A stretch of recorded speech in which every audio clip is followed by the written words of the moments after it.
nakapanood ng videos mo at nag-message sa akin na ipaabot ko daw to sa'yo. Pambaon mo daw kasi natouch sila sa'yo. Napakabata mo pa pero naghahanap buhay ka. Titinda ka ng chicharon kahit mainit. 5,000. Ayun, magandang araw, magandang hapon, magandang gabi po sa inyong lahat mga kababayan. Saan man kayo naroroon, Luzon, Visayas, Mindanao. Sana po ay nasa mabuti kayong kalagayan. Ganon din po sa ating mga kababayan nasa ibang bansa, mga kababayan natin nasa abroad, mga kababayan nating OFW, doble ingat po tayo. Ayan. At syempre, sa Team Rise Above, shoutout po sa inyong lahat. Ayan, kumusta po kayo? Ayan, mga kababayan, sa araw na ito, i-update ko kayo regarding po kay Cheska. Kukumustahin natin kung ano na nga ba ang mga pagbabago o anong nangyayari. Kukumustahin natin mga kababayan, kadahilanan po na may nag-message sa akin at napanood nila si Cheska, napahanga sila dahil napakasipag maghanap buhay. So nagpaabot sila ng kaunting tulong para sa bata. So mga kababayan, samahan nyo ko. Sana datnan natin siya sa kanilang bahay. Tara! Cheska? Po. Ay, magandang hapon, Cheska. Kumusta ka na? Pasok po kayo. Sige, sige. Ba't po po nandun? Okay lang, okay lang. Sige lang. Hindi na po, Dads. Inaayos po kasi nito, kakaalis lang po ng karpintero. Ay, ganun. Anong pinapagawa? Yung bubong po. Okay. Upo po kayo. Sige, salamat, salamat. Kumusta? Kumusta ang pag-aaral mo? Kape po kayo or tubig. Sige, hindi, wag na. Bali, late na kaming nag-lunch eh. Upo ka muna, sige, ikaw di upo. Kumusta ang pag-aaral mo? Pumasok ka ba ngayon? Opo. Buti, Kakauwi ano? po. Kakauwi mo rin lang. Kaya pala, no? Saan mama at papa mo? Nasa trabaho po. Nasa trabaho sila. Good. Kaya kami pumunta dito kasi may nakapanood ng videos mo tapos nagpaabot ng kaunting tulong. Ano yung pinapagawa niyo? Yung yung sa bubong po. Medyo po kasi butas-butas na po. Yung tulong po na binigay niyo po sa akin, binigay ko po kay mama, pinakayos po ng bubong namin. Gano'n, nagpaparenovate. Opo. Tingnan nyo yun mga kababayan, napakabuting bata talaga ni Cheska, no? Kasi kung iba-ibang bata yan, yung perang kinikita nila. Although, napag-usapan namin ng mama ni Cheska na pag nagkakapera may natatanggap is binibigay sa bata. Pero binigay mo pa rin sa mama mo. Bakit mo binigay? Kasi po, medyo naaano na rin po ako dito sa bahay. Naaawa po kasi malapit na po rin magtag-ulan po. Medyo butas-butas na po yung bubong. May mga natulog po, nagbabaha po dito sa loob. Ay, grabe. Napaka-responsabling bata mga kababayan. At hindi niya iniisip yung, di ba, yung ibang bata kasi pag nagkapera sila, isip nila damit, panluho, gadget. Pero si Cheska mga kababayan, kakaiba. Iniisip niya yung pagtag-ulan na daw. So, okay naman. Pero tapos na, hindi pa? Hindi po, inaayos pa po. Inaayos pa? Mga ilang araw pa gagawa? Mga pa po yan, tatagal po ng 1 week pa po. Kaya palang kalat-kalat yung gamit, no? Kakaalis lang po kasi ng karpintero po. Kaalis lang. Pasensya ka na. Kung naaba na istorbo namin Okay ng lang po, Dads. Tapos tinutulungan ko rin po maglaba sila ate. Tinutulungan ko po maglaba. Maglaba? Sino? Mama mo? Opo. Sila ate po. Marunong ka rin maglaba? Tinutulungan ko rin po magsampay-sampay po. Okay. Very good.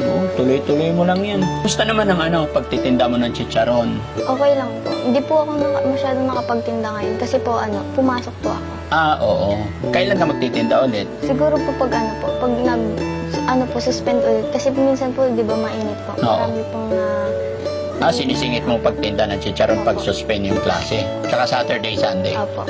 Ang galing talaga, no? Bukod sa Cheska, ano yung mga, syempre bata ka pa eh. Ano yung mga hilig mo? Yung sa sports po. Sports. Ano yung sports mo? Yung sa basketball po. Basketball ka. Magaling ka ba mag-basketball? Sakto lang po. Sakto lang. Pwede ba kami manood? Ano yan?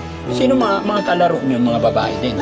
Minsan po lalaki, yung mga mas matatangkad pa po sa akin. Ay, ganun. Matagal mo ng yan? ginagawa makipaglaro sa... Opo, matagal na po. Mga 6 years po, 6 years old po or 7. Ano yun? Hilig talaga? Opo. Namana ko lang po ata. Namana? Kanino? Kay Papa po. Magaling basketball ba papa mo? Opo. Saka nga po pala, Dads, pag minana po ako dun sa may tunnel po, hindi na, madalang na lang po kasi ako magtinda dun, nagagalit po kasi si Papa. Nagdadalaga na lang po ako, kaya dyan na lang po sa palengke sa malapit na matitindahan po dito. Ganun. Tama yun. Medyo iwas ka na dun sa mga liblib na lugar kasi tama yung sinabi ng papa mo na yun. Kasi para sa ano mo rin yun, kasi alam mo naman ang panahon ngayon, doon ka na lang magtinda sa mga matao. Tsaka medyo mainit din po doon, delikado po. Baka po anong mangyari, malayo pa po sila mama at papa. Okay. Basta paano yung payo ng mga magulang mo, sundin mo lang. Tsaka yun, secondary, nandyan kami, mga pasyal-pasyal sa'yo. Sa ang payo ko lang, yung pag-aaral mo. Huwag mong pababayaan, no? Kasi yun ang importante. Kumusta mga kapatid mo? Nasaan sila? Po. Yung isa po business po sa labas. Tapos yung okay. Ano isa business po, niya? Yung po, ice coffee po. Ang galing. Talagang no? Kayong magkakapatid, kanya-kanyang isip kung paano maghanap ng pagkakakitaan. Tapos yung isa pong yung panganay po, magtatrabaho po ata mamaya. Okay. Ano trabaho naman niya? Ano po yun sa Mitsuba po ata. Buti yung sisipag ninyo magkakapatid. By the way, ang reason kung bakit ka namin binalikan dito, pinuntahan, ayun, update yung mga kababayan natin na sumusuporta sa'yo at may nagpaabot ng kaunting tulong, pambaon mo daw sa school. Ayan, teka lang kunin ko ha. Ganyan ba lagi ginagawa mo, Cheska, pagkagaling sa school, maglinis ng bahay? Opo, kasi po minsan po wala si mama para po pagdating niya, malinis po ng bahay. Oo. Para po hindi siya mai-stress sa sila po, para po hindi na sila yung gagawa. Oo, ang galing naman. Napakabait na bata mga kababayan. Pagkagaling niya sa school, ayun, maglilinis ng bahay. Ayun nga sa kanya mga kababayan is kaya ganito kagulo dahil nagre-renovate nga po. Kaalis lang ng karpentero. Ayan. Sige, mabuti marunong ka sa mga gawaing bahay, no? Opo, sinasanay na rin po kasi kami nila mama po. Ever since tinuturuan talaga kayo. Opo. Yung mga ibang bata pagkagaling sa school, laro ang ginagawa eh. Pero po tinatapos ko muna yung gawaing bahay po bago po ako maglaro. Naglalaro ka rin? Opo. Pagkatapos maglinis sa bahay? Opo, niyayaya po ako. Niyayaya ka ng mga Opo. kaibigan mo? Opo. Sige, tapusin mo muna yan bago tayo magkwentuhan. Sige.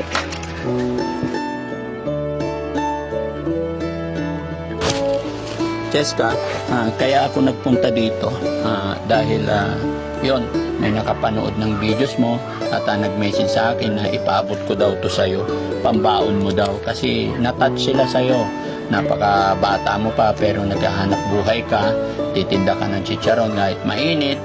So, may pinapabigay sa'yo pero mga kababayan, ang kababayan natin nagpaabot ng tulong nasa abroad at hindi na po siya nagpabanggit ng pangalan. Kaya kabayan, maraming salamat po sa pinaabot mong tulong para kay Cheska. Hindi nyo man po ako kilala pero pinagkakatiwala ninyo ang pera ninyong pinaghirapan para paabot kay Cheska. So Cheska, 1,500 yung pinadalang Gcash para daw sa pambaon mo. Maraming salamat po, Dads. Hindi dahil po sa inyo, hindi pa namin mapagawa itong bubong. Yung kinikita po kasi ni Mama at Papa, sakto lang po sa amin pangkain at pangbaon po sa araw-araw. Salamat. Ganun, huwag kang mag-alala. Basta yung sinasabi ko, pray lang, tiyaga lang. Hindi lang yan ang mga blessing na matatanggap mo. Basta magpakasipag ka lang parati, no? Tuloy-tuloy lang at ang buhay nga natin, hindi araw-araw ganito. Kung medyo nahihirapan ka ngayon, tiis lang, tiyaga lang, no? Tapos, pagka ganitong, usually, anong oras dating ng mama at papa mo? Mga po, alas 6 po siguro. Mga alas 6 pa. So, pagdating nila, nakapagsaing ka na, nakapagluto na. Nagawa ko na po yung mga kailangan kong gawin po. Nagawa mo na yung mga trabahong bahay. Oo, para hindi na rin masyadong no? Para po pagdating nila mama at papa, pahinga na po sila. Kakain, pahinga na po. Marami bang, maraming butas na yero? Marami pang gawain sa bahay? Marami pa po yun. Tapos dito po, marami pa rin po yung tatapusin. Bali, unti-unti matatapos din yan, no?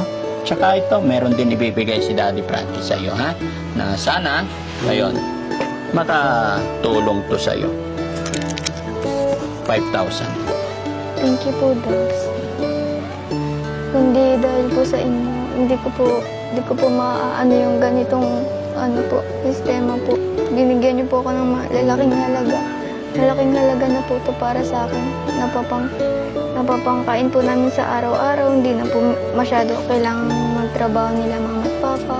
Napapaayos na rin po yung bubong. Basta unti-unti lang, no? Pagpasensyahan mo na, pero basta laging nandito lang kami. Kumusta naman ang lolo't lola mo? Si Lolo po, okay lang po. Pinapasyalan ko naman po siya doon pag Friday, pag galing ko pong school, tapos pag uwi po ako doon para po bisitahin siya kasi minsan ko na lang po siya makakasama. Lola mo? Si Lola po wala na eh. Siguro hanggang miss ko na lang po siya. Ay, wala ka ng lola. Tsaka kaya po sila mama tsaka sila Lola po, lahat ng mga importante po sa buhay ko, sinusulit ko na po, gumagawa na po ako ng mga memorya. Bakit? Kasi po, mali mo, ganun.